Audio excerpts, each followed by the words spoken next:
नमस्कार साथियों, कैसे हैं आप सभी। आप सभी का आपके अपने हेल्थ चैनल महर्षि हेल्थ केयर में बहुत बहुत स्वागत है।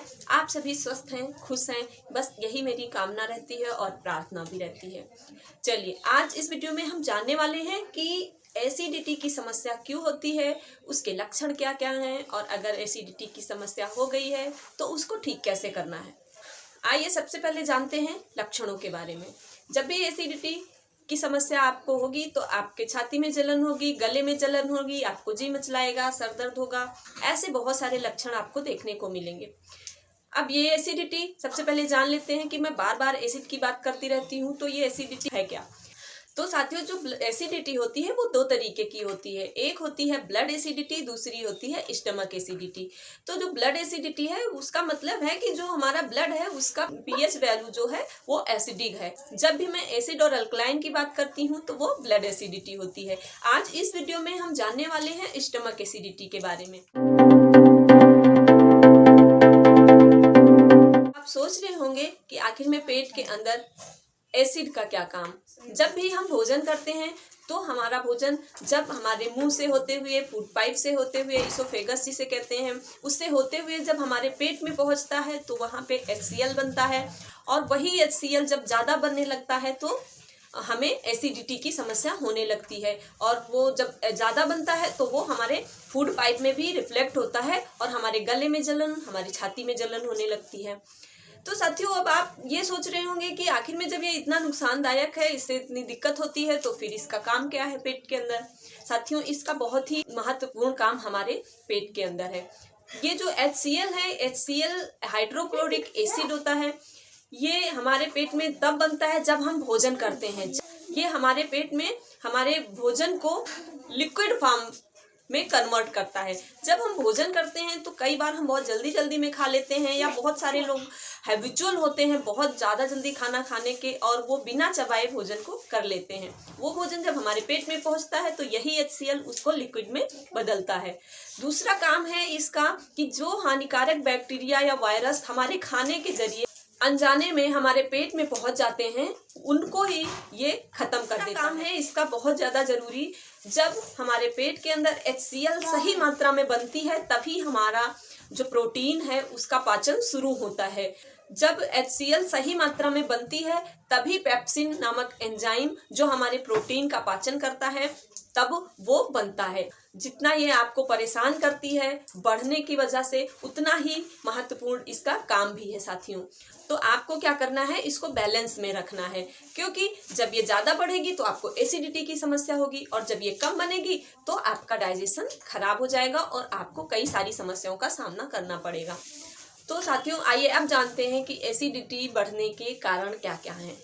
एसिडिटी बढ़ने के कई सारे कारण हैं साथियों। उसमें सबसे पहले हमारा लाइफ स्टाइल ही आता है। जब हम देर रात तक जगते हैं, देर रात से भोजन करते हैं और भोजन करके तुरंत सो जाते हैं तो एसिडिटी की समस्या बढ़ने लगती है। बहुत ज़्यादा तली भुनी चीज़ें, बहुत ज़्यादा ऑयली चीज़ें और बहुत ज़्यादा पैकेट बंद चीज़ें, जब ऐसी चीज़ें हम अपने भोजन में शामिल कर लेते हैं तो भी ये समस्या होने लगती है। इसके साथ साथ जब आप खाली पेट बहुत ज़्यादा देर रहते हैं, अर्थात जब आपको भूख लगी हो और आप भोजन नहीं करेंगे तो भी आपको एसिडिटी हो जाएगी। और खाली पेट अगर आपने चाय और कॉफ़ी पी ली तो भी आपको इस समस्या का सामना करना पड़ेगा। इसके साथ साथ एक बहुत ही ज़रूरी बात जिसकी वजह से आपको एसिडिटी की समस्या हो जाती है वो है साथियों, आपके डाइजेस्टिव ऑर्गन का ठीक से काम नहीं कर पाना और इसके साथ साथ आपके ब्रेन का भी ठीक से काम नहीं कर पाना। जब आपका ब्रेन ठीक से काम नहीं कर पाता है आपके स्ट्रेस और एंजाइटी की वजह से, तो भी आपको इस समस्या का सामना करना पड़ता है। वो कैसे साथियों, जब आपका ब्रेन टेंशन में होगा, एंजाइटी में होगा, आप निश्चिंत नहीं होंगे, आप शांत नहीं होंगे, तो आपका ब्रेन कंफ्यूज हो जाता है और वो सही इन्फॉर्मेशन ऑर्गन तक नहीं पहुंचा पाता है कि अब जो एसिड को बनाने के लिए इन्फॉर्मेशन ब्रेन ने पहले पहुंचाई थी, अब उसे बंद करने का इन्फॉर्मेशन अगर वहां तक नहीं पहुंचता है तो भी एसिड बनती रहती है और वो ज़्यादा हो जाती है। इस तरह एसिडिटी बढ़ जाती है। तो ओवरऑल साथियों बहुत सारे रीजन हैं, उसमें से आपको देखना है किस वजह से एसिडिटी की समस्या हो रही है। आप स्ट्रेस में हैं या फिर वो आपका भोजन है या फिर कोई और रीजन है। तो चलिए साथियों, अब देखते हैं कि अगर आपको एसिडिटी की समस्या हो रही है बार बार, तो अब आप उसके लिए कर क्या सकते हैं। एसिडिटी से बचने के लिए सबसे पहले आप अपने रूटीन को सुधारिए। घर पे आसानी से कुछ उपाय कर सकते हैं और अपने आप ही आप अपनी एसिडिटी को कंट्रोल कर सकते हैं। हम उन सभी साथियों से कहना चाहते हैं जिनको भी इस समस्या का सामना करना पड़ रहा है, आप जब भी भोजन करें तो बिल्कुल शांतिपूर्वक बैठकर मन को शांत रख के प्रसन्नता पूर्वक भोजन करें। भोजन को बहुत आराम से, बहुत चबा चबा कर ही खाएं। बहुत जल्दी में कभी भी भोजन नहीं खाएं। और खाना खाने के बाद तुरंत आप नहीं सोएं। खाना खाने के कम से कम 2 घंटे बाद ही आप सोने जाएं। आप अपने भोजन में जो है एल्कलाइन को बढ़ाइए। और जब आपको बहुत ज़्यादा एसिडिटी परेशान कर रही हो, उस समय आप क्या कर सकते हैं, नारियल पानी पिएं। उससे आपके जो एसिड बढ़ा हुआ एसिड है क्योंकि नारियल जो है एल्कलाइन है, तो आपकी एसिडिक फॉर्म को तुरंत ही चेंज कर देगा। इससे आपकी एसिडिटी में आपको बहुत आराम मिलेगा। और आप देखते होंगे जब भी लोगों को ऐसा होता है कि ज़्यादा खा लिया, मुझे एसिडिटी होने लगी, तो लोग इनो पीते हैं। अब इनो क्यों पीते हैं? क्योंकि इनो जो है वो एक क्षार है, मैग्नीशियम हाइड्रोक्साइड। जैसे ही हमारे पेट में पहुंचता है तो वो एसिड को तुरंत न्यूट्रल कर देता है। हमारा एसिड और एल्कलाइन का बैलेंस हो जाता है और हमें एसिडिटी से आराम मिल जाता है। इसी तरह आप घर में क्या कर सकते हैं, अगर आपके पास इनो भी नहीं है तो जनरली लोग घर के अंदर बेकिंग सोडा रखते हैं। अगर बेकिंग सोडा को भी आप आधा चम्मच 1 गिलास पानी में डालकर पी लेंगे तो उससे भी आपकी जो एसिडिटी की समस्या है वो तुरंत ठीक हो जाएगी, क्योंकि वो भी एक क्षार है। तो जब भी एसिड बढ़ेगा तो आप उसको बैलेंस किससे करेंगे, क्षार से। इसीलिए मैं आप सभी से बार बार कहती रहती हूँ कि आपके बॉडी के अंदर, अपने भोजन के अंदर एसिड और एल्कलाइन का बैलेंस बनाकर रखिए। एसिडिटी कोई भी हो, वो चाहे ब्लड की हो चाहे स्टमक की हो, बैलेंस किससे होगी, क्षार से। तो आप अपने भोजन को अल्कलाइन बना के आप अपनी एसिडिटी की समस्या को हमेशा के लिए दूर कर सकते हैं।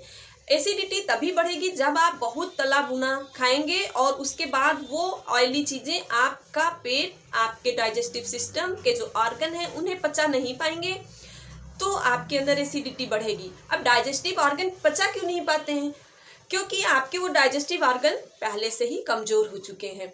जब आपका लीवर, जब आपका गॉल ब्लैडर, ये सभी ठीक से काम नहीं करता है तो आपके अंदर एसिडिटी बढ़ जाती है।